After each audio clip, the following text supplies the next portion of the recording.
ہم سے اسحاق بن منصور نے بیان کیا، کہا ہم سے نضر بن شمیل نے، انہوں نے کہا کہ ہمیں عبداللہ بن عون نے خبر دی، انہوں نے محمد بن سیرین سے، انہوں نے ابو ہریرہ رضی اللہ عنہ سے، انہوں نے کہا کہ رسول اللہ صلی اللہ علیہ وآلہ وسلم نے ہمیں دوپہر کے بعد کی 2 نمازوں میں سے کوئی نماز پڑھائی، ظہر یا عصر کی۔ ابن سیرین نے کہا کہ ابو ہریرہ رضی اللہ عنہ نے اس کا نام تو لیا تھا لیکن میں بھول گیا۔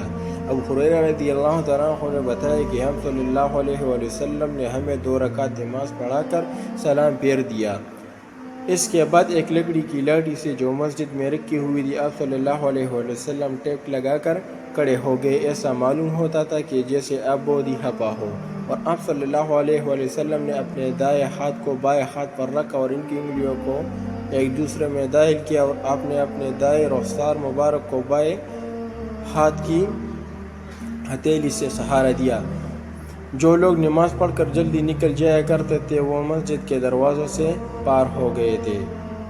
پھر لوگ کہنے لگے کہ کیا نماز کم کر دی گئی ہے؟ حاضرین میں ابوبکر اور عمر رضی اللہ عنہما بھی موجود تھے، لیکن انہیں بھی آپ سے بولنے کی ہمت نہیں ہوئی۔ انہیں میں ایک شخص تھے جن کے ہاتھ لمبے تھے اور انہیں ذوالدین کہا جاتا تھا۔ انہوں نے پوچھا، یا رسول اللہ، کیا آپ صلی اللہ علیہ وسلم بھول گئے یا نماز کم کر دی گئی ہے؟ آپ صلی اللہ علیہ وسلم نے فرمایا کہ نہ میں بھولا ہوں اور نہ نماز میں کوئی کمی ہوئی ہے۔ پھر آپ صلی اللہ علیہ وسلم نے لوگوں سے پوچھا، کیا ذوالدین صحیح کہہ رہے ہیں؟ حاضرین بولے کہ جی ہاں۔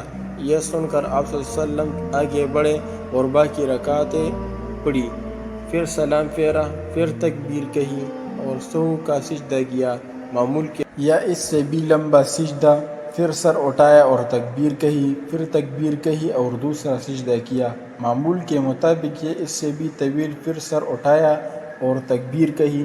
لوگوں نے بار بار ابن سیرین سے پوچھا کہ کیا پھر سلام پھیرا؟ تو وہ جواب دیتے کہ مجھے خبر دی گئی ہے کہ عمران بن حسین کہتے تھے کہ پھر سلام پھیرا۔